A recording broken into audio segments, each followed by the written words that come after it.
it's just... Man, we're getting close to that chapter you keep harping about.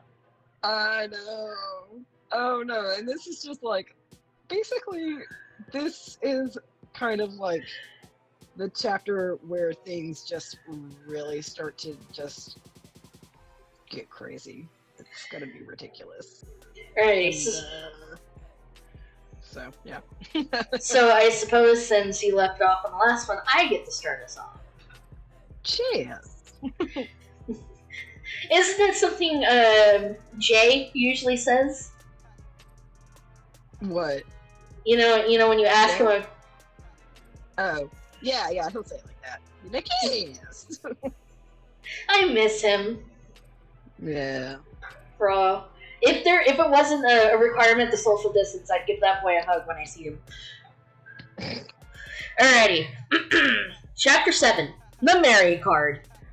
Ron, Harry, and Hermione all follow McGonagall quietly. Harry was very tempted to ask McGonagall what her purpose of dragging them out of the common room at 4 a.m. happened to be at this time, but he didn't say anything. Ron and Hermione were holding hands and whispering to each other for the 37th time in the past 2 days. But Harry ignored this.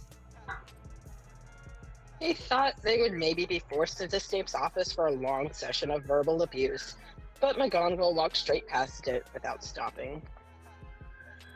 When they entered the hospital wing, Harry jumped when he saw Mr. Weasley, Fred, and Percy. It was Percy who they were extremely surprised to see standing angrily next to Fred, because he hadn't been on speaking terms with the rest of the family since the last year. They all looked worried and were staring at Jenny, who was sitting on top of the bed. Dean, Thomas, and Seamus were gone, but Jenny was very pale, avoiding everyone's glances. Her eyes were bloodshot, like she had been crying. Dad, what are you doing here? Fred? Percy? Harry, Hermione, if you would please stand up in the hallway for a moment. We will explain in a moment. No! I want Hermione to be here.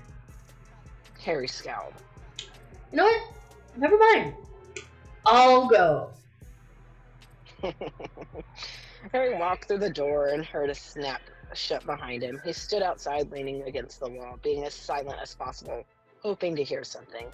No one made any noise. Perhaps the room was protected by some silencing magic. In any event, he heard nothing of importance. He stood in the hallway for what seemed like hours. The only thing he had to entertain him was the occasional moving of the shadows underneath the door to the infirmary. Every once in a while, someone would move and Harry would jump up, but no one came to claim him for a long time. The portraits on the walls made fun of his pajama pants. Inside the room, Jenny's jaw... Inside the room, Jenny's jaw was shaking as she vied for the courage to say what she needed to Ron. Ron, I'm pregnant.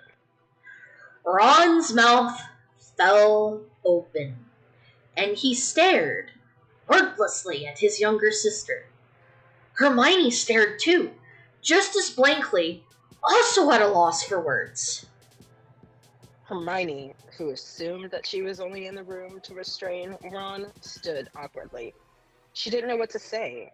After all, the only thing she could think to say was, "Well, congratulations, Jenny?" Jenny shook her head furiously. Hermione opened her mouth to say something, but closed it. "Dad, where's Mom?" At the mention of her mother, Jenny scowled and glared at Ron. "She is, out of the room at the moment. She said she didn't feel well." Jenny scoffed. They looked at her, but she looked away at the window, still scowling. "Jenny, maybe you should talk to your mother. If you just try to reason with her, I'm sure she'll come to her senses." "Yes, right," screeched Jenny, because that's what she really wants to do right now. If she won't even believe me... "You have to admit, Jins, it sounds a little crazy. If you will just tell us the truth." Oh, you cut out the beginning of that. Oh, have I? Fuck you, Internet. Yeah. Anyway. Oh God, you hit me with that yes again. Yes. Yes. I'm just gonna. I need a soundbite of so that way every time somebody texts me, it'll be like yes. You have to admit, Jens, it sounds a little crazy. If you would just tell us the truth. I have told you the truth, she screamed, eyes flashing madly. Hermione steered Ron into a chair because he looked close to falling over and walked towards Ginny, trying to keep her on the bed. The small redhead was glaring at her father, once again close to tears. What? They don't believe me, demanded Ginny, pointing her hands at the different Weasleys in the room and Professor McGonagall, who was watching her with great concern. I told them, and they don't believe me, and I'm not making it up. Hermione stared blankly. What? McGonagall cleared her throat nervously. Miss Weasley is claiming that the baby does not have a father. Hermione raised her eyebrow and glanced skeptically at Ginny momentarily, hoping that someone was joking. She glanced at Ron, who was staring doubtfully at McGonagall with his mouth still hanging open. Ginny, said Madame Pomfrey, who was standing in the door, it's very common for young girls to act this way. There's no need to feel guilty or anything, all right? It happens often. You have nothing to be ashamed of. I'm not ashamed of anything. I didn't do anything. Me and Dean, we never... What? Ron said finally, staring at Ginny. Ginny automatically seethed, turning on Ron. Fine, she barked. Don't believe me. No one ever believes me. Ginny, I never said I doubted you, all right? Ginny, said Hermione soothingly, it's gonna be okay, all right? No one's gonna think any less of you. How would you know? You're the slut who got pregnant with this idiot's rat of a baby. Percy, Mr. Weasley, McGonagall, and Fred's jaws all dropped. Ginny! Hermione only stood for a second, staring at her. Ginny glared at her and Hermione turned away rigidly. She walked out of the room and slammed the door. Hermione appeared on the other side of the room, giving Harry a dark look. What's going on? Asked Harry, scared by the look on Hermione's angry face more than anything else. The only thing Hermione did was shrug, and she continued down the hallway. Harry tried to walk through the doorway, but Ginny and Ron suddenly appeared soon after Hermione's departure, and were about to run right into him. That was completely uncalled for. Go away, she screamed, and Ron flew backwards across the floor and hit his head on the wooden door. Harry helped him up, and Ron rubbed his head. Every day. Everyone hates me suddenly, and I don't know why. I don't hate you, Ron. What went on there? Ron shook his head and moved down the hallway, muttering to himself. I can't, Harry. I've got to find Hermione. Harry scowled and walked down the hallway back towards the academy.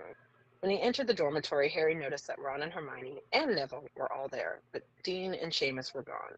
Harry and Hermione were sitting next to each other on his bed, and Neville was watching from his own. I can't believe she would say something like that to us. I know, he said blankly. Considering what she's telling everyone. Okay, yeah, you keep cutting out, sorry. Fucking hell, mate. Let me try to swap servers. Sorry, because sometimes I'm like,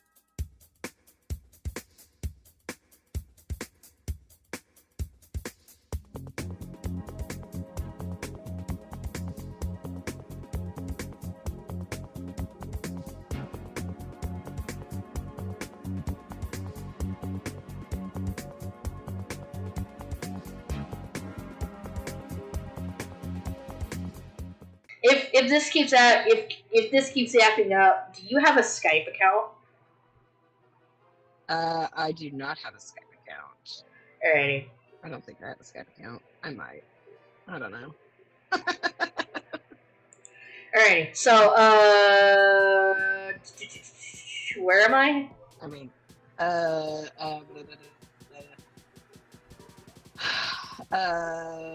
considering what she's telling everyone. Considering what she's telling everyone. Harry stopped in front of them. Does somebody feel like telling me what's going on? Asked Harry sourly. Hermione and Ron's secret world was enough for 1 week. Ron and Hermione looked at each other, sternly. Ginny's pregnant and she's gone completely insane. Harry blinked, his jaws dropped, he stared, scandalized. And she's telling everyone that there isn't a father. Harry wasn't exactly sure he heard this at first. He suddenly had an overwhelming desire to hunt down and murder Dean Thomas. It was very fortunate that he happened to be out of the room, which actually was probably no coincidence at all. Wait, no father? Yeah, she replied, nodding briskly. She's pulling a Virgin Mary card and claiming that she just miraculously got bumped. Hey, watch it! Shot. Sorry. She got bumped. It's ridiculous. God. She shot him. I know. I think, and here's the thing. I think that's like an actual British slang term. So. I'm like, where is this fanfic going? Yeah, right. She shot him a very terrifying look.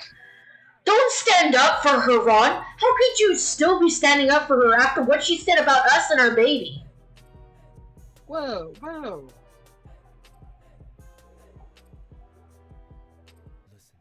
Oh no. And you've gone quiet. I've gone quiet? Yeah, you started reading and then suddenly silence. Okay. So, I'm just gonna... Oh man, editing's gonna be fun. Oh yay. Where are we picking up from? Let me... So, I just said, like, you don't stand up for her. And you cut out around Walla Walla. No, okay. Okay, so... Whoa, said... Oh, nah. Whoa, said Harry. What did she say? Ron glanced nervously at Hermione, who looked manic. She said that Hermione was... A slut! And that her baby was a rat and that he's an idiot, she finished, pointing one shaking finger at Ron. Harry gaped. No, she wouldn't. Well, she did, Hermione snapped. Neville coughed nervously. Undoubtedly, he hadn't expected to hear about another pregnancy. No word of this goes out to Lucius Malfoy, Neville, said Ron, suddenly noticing him. Neville frowned. Well, Harry started cautiously. I'm sure she'll apologize, Hermione. I mean, she just found out she was pregnant. Don't you remember how upset you were when you found out? Crying all over the place and everything? I didn't call my best friend a slut. I remember that much. Hermione and what's great, this is all like happening within like a week so far. So he's acting like it happened a long time ago when really it happened like 3 days ago. Anyway, sorry. Hermione and Ron sat on his bed while Harry changed behind the curtains of his. Hermione shot him an angry glare as he left the room for breakfast, and he ignored it. In the Great Hall, Harry was nervously eavesdropping on a nearby conversation to see if anyone knew about Jenny. It was his intention to keep Jenny's news as quiet as possible for as long as possible. However, as Dumbledore had said a long time ago in his first year, any secret meant to be kept by the staff was normally known by every student in less than a few days. Harry! Someone called. Harry jumped. Oh, yeah. It was Luna. Oh, hi, Luna. She sat down next to him. What happened to Jenny? Harry dropped his fork. What? How do you know anything? She smiled knowingly. Severus told me. Harry's insides turned inside out at the sound of Luna calling Snape by his first name. He cringed and said nothing, only shaking his head. After all, he wanted to keep it as quiet as possible, and that meant not talking about it in the most crowded room in the building. Harry? Look, I'll tell you later. I don't want to say anything here. We're always being listened to and everything. She nodded and stood up, however, unwillingly. In the corner, Harry spotted Dean Thomas, who was standing with his arm around Parvati Patil. He was whispering something furiously to Seamus Finnegan, who was laughing. Also standing nearby, oddly, was Draco. Harry glared at him. Are those two secretly fucking behind the scenes? Maybe. Who knows? Oh my god, it's gonna be one of those fanfics.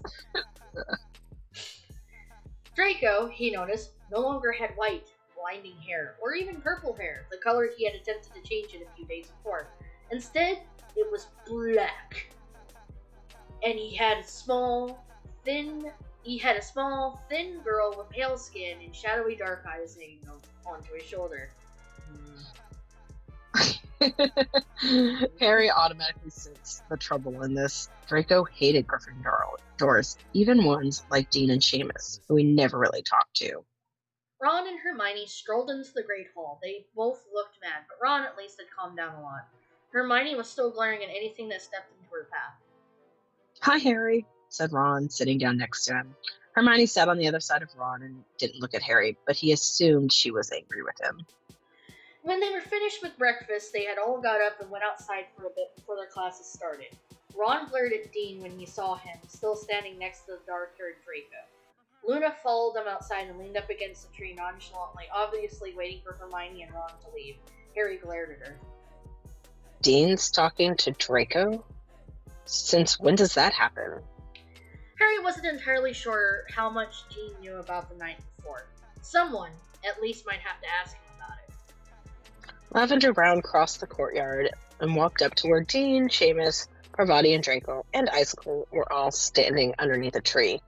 Harry stared at the back of Dean's head, and while Hermione and Ron grumbled to each other. I knew it! She was acting so weird yesterday. I know, said Dean, shrugging conceitedly, but it's not my fault, if you know what I mean. Harry twitched nervously. Ron and Hermione weren't paying attention. What? Gawked Lavender. But I thought... No. She's a prude. Either that or she's a tease.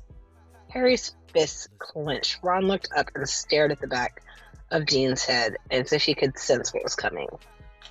Right. Well, yeah, I guess not, he said, and they all laughed meanly. I mean, she's there for somebody, isn't she? I didn't know she was such a slut. Ron stood up so violently that Hermione was pushed backwards. Ouch!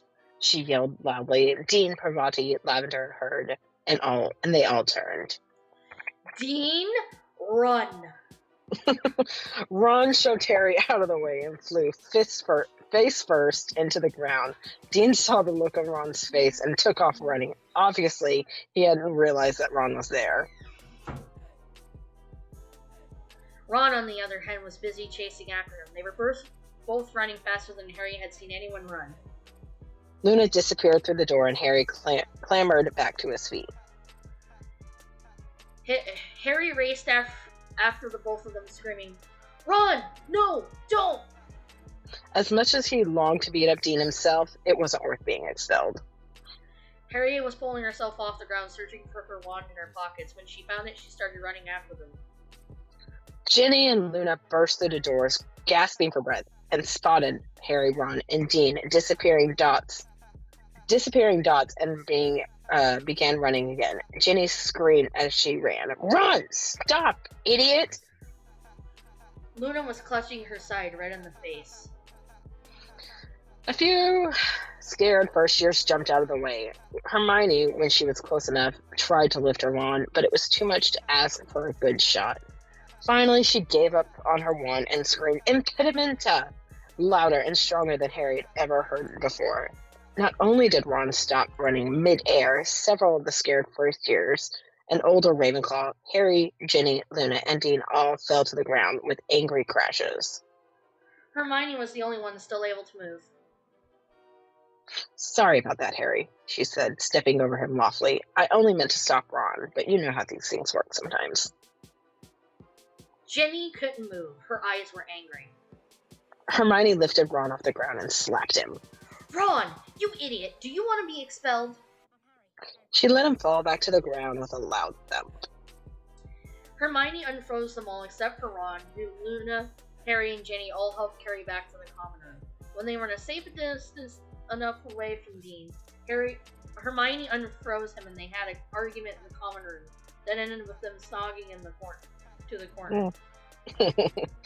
Harry and Ginny retreated out of the room to go to class, ready to face the rumors and gossip of her classmates on her own terms. Jesus Christ. I know. I told you. Just ridiculousness and stupidness and all the tropes. Now it's getting ridiculous. Yeah, I told you. This was the chapter that it just all kind of hits the fan, and it only gets, I'd say, worse from here.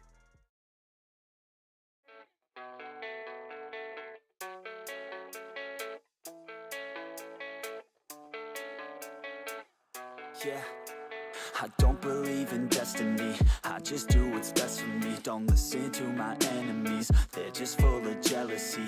Yeah, this legacy, you gon' see what's left of me. You gon' see success in me. You ain't seen the rest of me. I just wanna be the best at what I know, better than the rest, just watch me grow. Put me to the test and watch me go. This is my quest, I'ma make it known. They call me obsessive, oh I know. Call me selective with my notes. Call me aggressive with my flow. Call me offensive even though yo, I ain't gonna lie, life's tough. Try to get by, life's rough. Try to do it right, it's not enough. Even though you try, you still mess up. But I'm still gonna fight for what I love. Still gonna die for what I love. Still gonna try, I won't give up. Still gonna fight until I